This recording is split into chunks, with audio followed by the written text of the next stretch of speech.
नमस्कार दोस्तों, मेरे चैनल में आप सबका हार्दिक स्वागत है। आशा है आप सभी अच्छे होंगे, मैं भी अच्छी हूँ। हम यहाँ गुजरात में महिला साहित्यकार सम्मेलन में आए हुए हैं। अब ये स्वागत जो है मिश्रा मैम को आमंत्रित करूंगी कि वे आए और हमारी मुख्य अतिथि डॉक्टर रीति मोहम्मद जी है।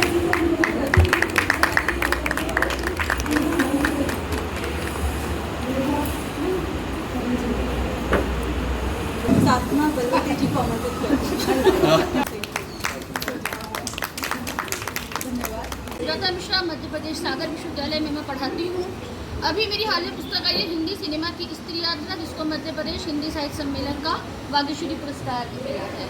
तो मेरा जो आलेख था वो उसमें ही था कि महिला निर्देशकों की जो भूमिका है फिल्म निर्देशन में, बढ़ती हुई महिला निर्देशकों की भूमिका और मात्र सपोर्ट देने के लिए या हमें सुनने के लिए दो बंधु आप सभी का सादर अभिवादन करती हूँ।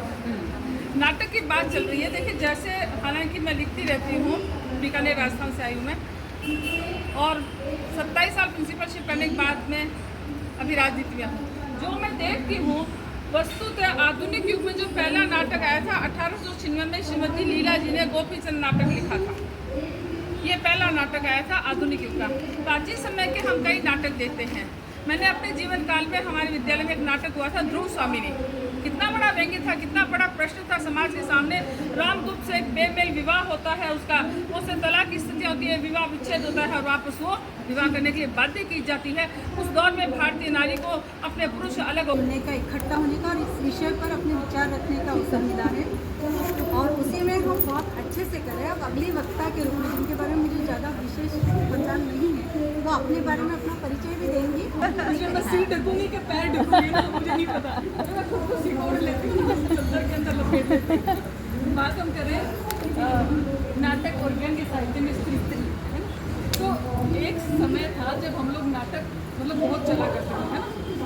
मैंने तो कभी नाटक नहीं देखे, ऐसे मंच पर नहीं देखे, लेकिन मेरे पापा बताया करते थे कि उनके गांव में होते थे, मंडली आया करती थी और महीनों महीनों तक नाटक किया करती थी।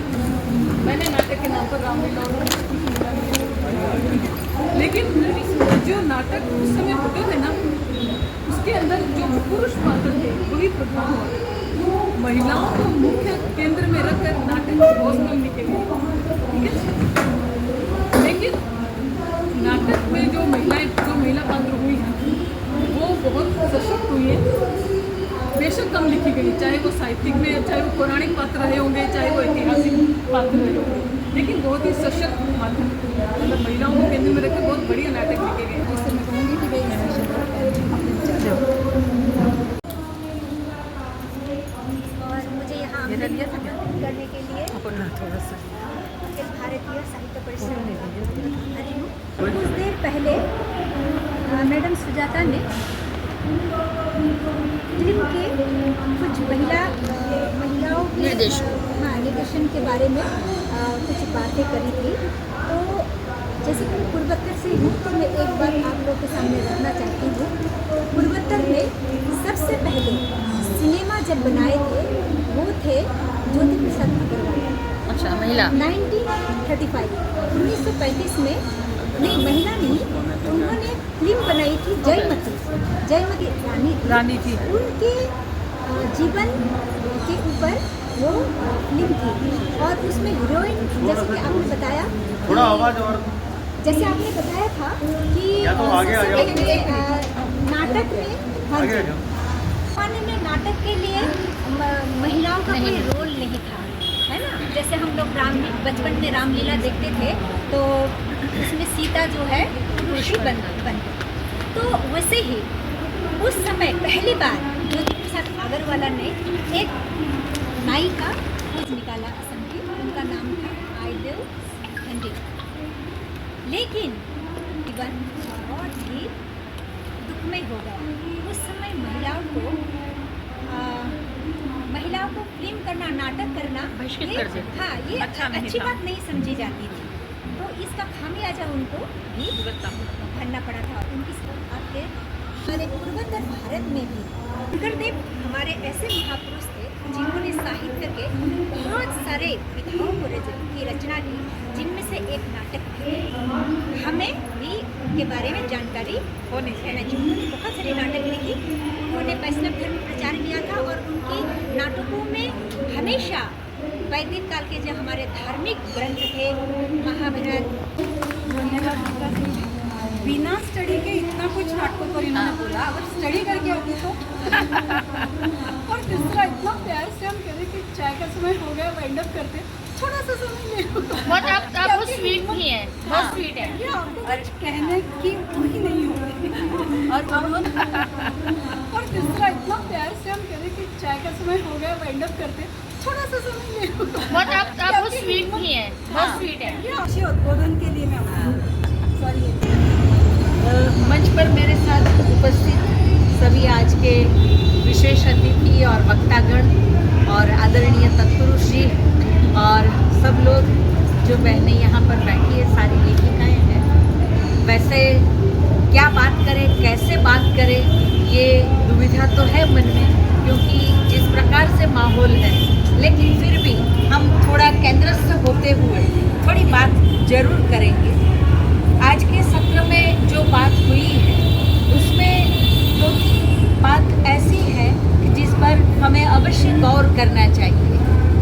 सबसे पहली बात ये है कि रंगमंच के साथ जो फिल्म इंडस्ट्रीज़ है, जो फिल्म निर्देशन का जो एक विषय लेकर आपने बात की है, आज के समय की ये मांग है। एक समय था कि मंचीय प्रस्तुतियाँ हैं वो होती थी, गुजरात में भवाई बोलते हैं या फिर तो अलग अलग प्रांत में इसके अलग अलग नाम हैं।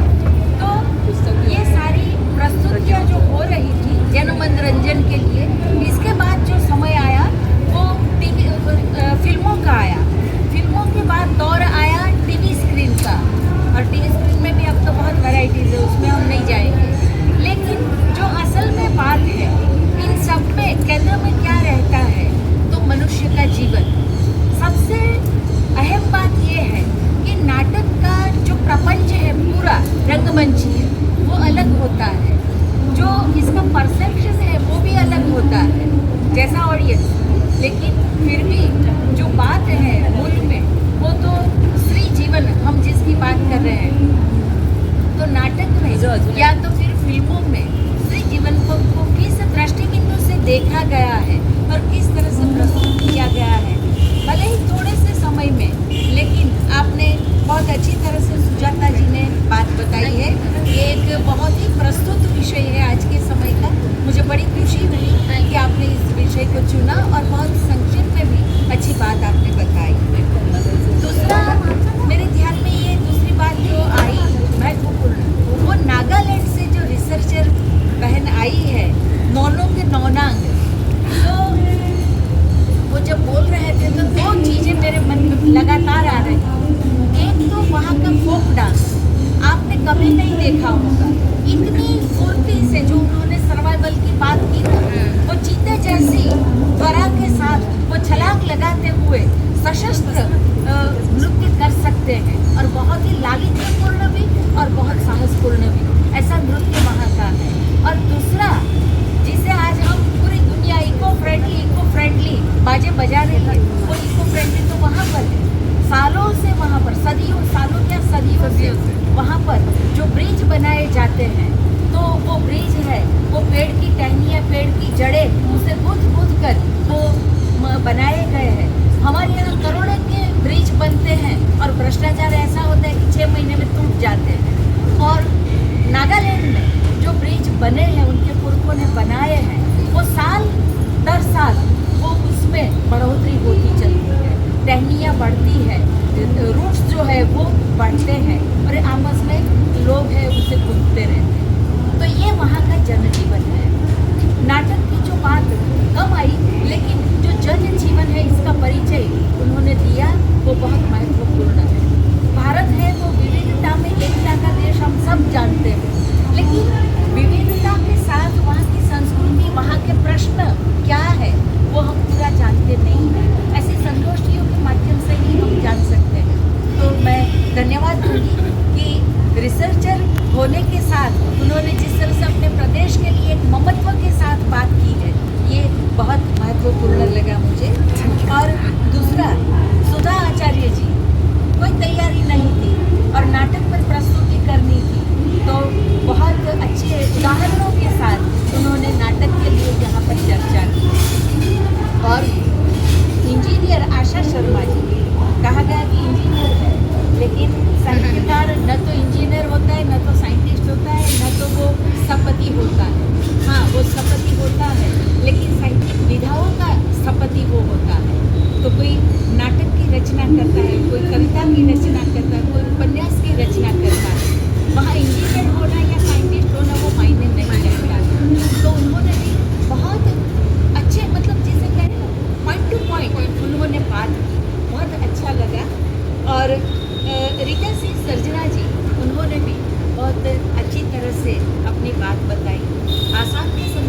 जरूर जाएंगे हम लोग, लेकिन साथ ही साथ शंकरदेव कला क्षेत्र है, वहाँ अवश्य जाना चाहिए, क्योंकि उस कला क्षेत्र में नाम ही शंकरदेव के नाम से रखा गया है। और कला क्षेत्र में तो नाट्य